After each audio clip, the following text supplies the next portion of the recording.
বাংলাদেশে বিগত অনেকগুলো বাজেটেই দেখেছি যে উচ্চাভিলাষী বাজেট, বিশাল বাজেট, ভর্তুকি বাজেট, তারপরে ঋণ নির্ভর, বৈদেশিক ঋণ নির্ভর বাজেট। তখন ওই ঘাটতি বাজেট পূরণ করার জন্য অর্থমন্ত্রী শিক্ষা খাতে বাজেট বরাদ্দের কথা ভুলে যান। কারণ শিক্ষা খাতে তো আয় নাই। প্রতিটা সরকারকেই দেখা গেছে এটাকে ব্যয় হিসেবে দেখে।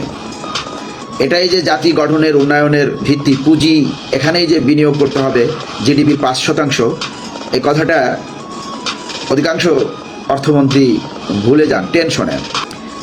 শিক্ষা ও স্বাস্থ্য খাতে জিডিপির 5% বরাদ্দের কথা বলা হয়েছে। শিক্ষা খাতে কত শতাংশ বরাদ্দ পাওয়া উচিত? এই বরাদ্দ কি যৌক্তিক? শিক্ষা খাতের সাথে কি স্বাস্থ্য খাত একত্র করা যায়? সম্মিলিতভাবে জিডিপির 5% বরাদ্দের যে দাবি বা আলোচনা চলছে, তা বর্তমান প্রেক্ষাপটে অত্যন্ত গুরুত্বপূর্ণ।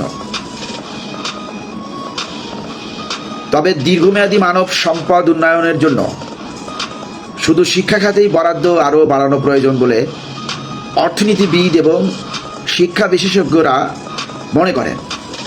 আন্তর্জাতিক মানদণ্ড এবং বিশেষজ্ঞদের মতে একটি দেশের টেকসই উন্নয়নের জন্য শিক্ষা খাতে জিডিপির অন্তত 4 থেকে 6% অথবা মোট বাজেটের 20% বরাদ্দ দেওয়া উচিত। ইউনেস্কোর শিক্ষা 2030 অ্যাকশন ফ্রেমওয়ার্ক অনুযায়ী এই একই সুপারিশ করা হয়েছে। সেই হিসেবে যদি শিক্ষা ও স্বাস্থ্য মিলিয়ে মোট 5% বরাদ্দের কথা বলা হয়, তবে এককভাবে শিক্ষা খাতের জন্যই তা অপর্যাপ্ত। 5% বরাদ্দের মধ্যে যদি শিক্ষা খাতকে 3 বা তার কম দেওয়া হয়, তবে তা আন্তর্জাতিক লক্ষ্যমাত্রা থেকে বেশ পিছিয়ে থাকবে। শিক্ষা ও স্বাস্থ্য মিলিয়ে 5% বরাদ্দের দাবিটি বর্তমান বরাদ্দের তুলনায় একটি ইতিবাচক পদক্ষেপ হলেও আন্তর্জাতিক ও আঞ্চলিক মানদণ্ডে এটি পুরোপুরি যৌক্তিক বা পর্যাপ্ত নয়। বরাদ্দ বাড়ানোর যৌক্তিক কারণসমূহ কি? শিক্ষা খাতে বাজেট বরাদ্দ জিডিপির 4% থেকে 6% উন্নীত করা কেন জরুরি ও যৌক্তিক, তার পেছনে কিছু অকাট্য কারণ রয়েছে। মানসম্মত শিক্ষা নিশ্চিতকরণ, অবকাঠামো উন্নয়ন, আধুনিক ল্যাবরেটরি স্থাপন এবং শ্রেণীকক্ষকে ডিজিটাল করার জন্য বড় বিনিয়োগ প্রয়োজন। শিক্ষকদের জীবনমান ও প্রশিক্ষণ, যোগ্য ও দক্ষ ব্যক্তিদের শিক্ষকতা পেশায় আকৃষ্ট করতে হলে আকর্ষণীয় বেতন কাঠামো এবং শিক্ষকদের নিয়মিত আধুনিক প্রশিক্ষণের ব্যবস্থা করতে হবে, যা পর্যাপ্ত বাজেট ছাড়া সম্ভব নয়। গবেষণা ও উদ্ভাবন, উচ্চশিক্ষা স্তরে গবেষণা ও নতুন উদ্ভাবনের জন্য বরাদ্দ না থাকলে দেশ প্রযুক্তিতে পিছিয়ে পড়ে। কোচিং ও গাইড বইয়ের ওপর নির্ভরতা কমানো, সরকারি বিনিয়োগ বাড়লে শিক্ষা প্রতিষ্ঠানের ভেতরেই সব সুবিধা নিশ্চিত করা সম্ভব, যা সাধারণ পরিবারের অতিরিক্ত শিক্ষার খরচ, যেমন প্রাইভেট কোচিং, কমিয়ে আনবে।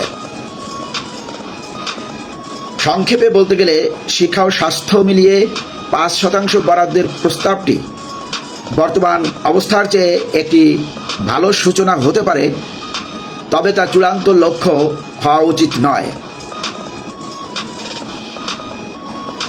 উন্নত ও সমৃদ্ধ রাষ্ট্র গঠনে শুধু শিক্ষা খাতের জন্য জিডিপির 5% বরাদ্দ, এটা চাওয়া সম্পূর্ণ যৌক্তিক এবং সময়ের দাবি। দক্ষিণ এশিয়ার দেশসমূহে যেমন ভারত, শ্রীলঙ্কা, নেপাল শিক্ষা খাতে জিডিপির কত শতাংশ বরাদ্দ দেওয়া হয় এবং তাদের তুলনায় বাংলাদেশের অবস্থান কেমন? দক্ষিণ এশিয়ার অন্যান্য দেশের তুলনায় শিক্ষা খাতে জিডিপির গ্রস ডোমেস্টিক প্রোডাক্ট বরাদ্দে বাংলাদেশ ঐতিহাসিকভাবেই বেশ কিছুটা পিছিয়ে রয়েছে। ইউনেস্কোর আন্তর্জাতিক মানদণ্ড জিডিপির 4% থেকে 6%ও দূর। দক্ষিণ এশিয়ার গড় বরাদ্দের চেয়েও আমাদের অবস্থান নিচে। 2026-27 অর্থবছরের সাম্প্রতিক প্রস্তাবিত বাজেটে বাংলাদেশ সরকার শিক্ষা খাতে বরাদ্দ বাড়িয়ে জিডিপির 2% করার ঘোষণা দিয়েছে, যা আগের অর্থবছরে মাত্র 1.39% বা 1.53% এর ঘরে ওঠানামা করছিল। এটি একটি ইতিবাচক পরিবর্তন হলেও আঞ্চলিক অন্যান্য দেশের তুলনায় এটি এখনও বেশ কম। আমরা দক্ষিণ এশিয়ার প্রধান দেশগুলোর শিক্ষা খাতের সর্বশেষ বরাদ্দের জিডিপির শতাংশ হিসেবে একটি তুলনামূলক চিত্র তুলে ধরব। দক্ষিণ এশিয়ার দেশসমূহের শিক্ষা বাজেট জিডিপির শতাংশ: ভুটান 5.8%, তার মানে প্রায় 6%। দক্ষিণ এশিয়ার মধ্যে সর্বোচ্চ ভুটান, তারা শিক্ষাকে সবচেয়ে বেশি অগ্রাধিকার দেয়। মালদ্বীপ 5.2%। ইউনেস্কোর মানদণ্ড বজায় রেখে জিডিপির 5%-এর বেশি খরচ করে। ভারত 4.1%। তাদের শিক্ষানীতি অনুযায়ী এটি 6% উন্নীত করার লক্ষ্য রয়েছে পর্যায়ক্রমে। নেপাল 3.7%। অর্থনৈতিক সীমাবদ্ধতা সত্ত্বেও তারা জিডিপির 3.5% বেশি শিক্ষা খাতে ব্যয় করে। আর বাংলাদেশ 2%। নতুন বাজেটে 2026-27 2% করা হয়েছে। এর আগে এটি 1.5%, মানে 1.5% এর আশেপাশে ছিল। শ্রীলঙ্কা 1.8%। অর্থনৈতিক সংকটের কারণে তাদের বরাদ্দ সাময়িকভাবে কমে 2%-এর নিচে নেমেছে। এই তথ্যের উৎস হচ্ছে বিশ্ব ব্যাংক, ওয়ার্ল্ড ব্যাংক এবং দক্ষিণ এশিয়ার দেশগুলোর সাম্প্রতিক বাজেট বিবরণী থেকে। অন্যান্য দেশের তুলনায় বাংলাদেশের অবস্থান কেমন? যদি আমরা সামগ্রিক দক্ষিণ এশিয়ার সাথে তুলনা করি তবে কয়েকটি স্পষ্ট পার্থক্য চোখে পড়ে। আঞ্চলিক গড়ের নিচে দক্ষিণ এশিয়ার দেশগুলোর গড় শিক্ষা বরাদ্দ যেখানে জিডিপির প্রায় 3.5 থেকে 4%, সেখানে বাংলাদেশের বরাদ্দ দীর্ঘ বছর ধরে 1.5 থেকে 1.8% এর মধ্যে স্থবির ছিল।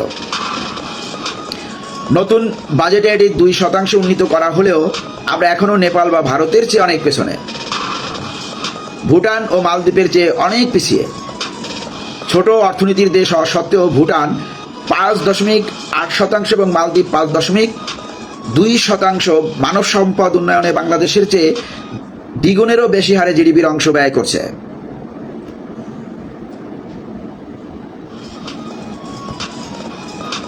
শ্রীলঙ্কার সাথে তুলনা: শ্রীলঙ্কা বর্তমানে অর্থনৈতিক পুনর্গঠনের মধ্য দিয়ে যাচ্ছে বলে তাদের বরাদ্দ কিছুটা কমে 1.8% হয়েছে। তবে তাদের সাক্ষরতার হার এবং শিক্ষার প্রাথমিক ভিত্তি আগে থেকেই অনেক শক্তিশালী। আশার আলো বর্তমান পরিকল্পনা: অবশ্য সাম্প্রতিক সময়ে বাংলাদেশে এই ধারায় কিছুটা পরিবর্তন আসছে। 2026-27 অর্থবছরের প্রস্তাবিত বাজেটে শিক্ষা খাতে 1,36,606 কোটি টাকা বরাদ্দের পাশাপাশি সরকার আগামী 5 বছরের মধ্যে শিক্ষা বাজেট জিডিপির 5% উন্নীত করার একটি লক্ষ্যমাত্রা নির্ধারণ করেছে। শিক্ষকদের মানোন্নয়ন: ষষ্ঠ শ্রেণী থেকে কারিগরি শিক্ষা বাধ্যতামূলক করা এবং শ্রেণীকক্ষে প্রযুক্তির ব্যবহার বাড়ানোর যে নতুন পরিকল্পনা নেওয়া হয়েছে তা বাস্তবায়ন করতে হলে এই 2% বরাদ্দকে দ্রুত 4 থেকে 5% নিয়ে যাওয়া অত্যন্ত জরুরি। ধন্যবাদ যারা লাইভে যুক্ত হয়েছিলেন। আপনাদের মতামত জানাবেন এবং শেয়ার করে অন্যদেরকে জানার সুযোগ করে দিবেন। সবাই ভালো, সুস্থ এবং নিরাপদে থাকবেন।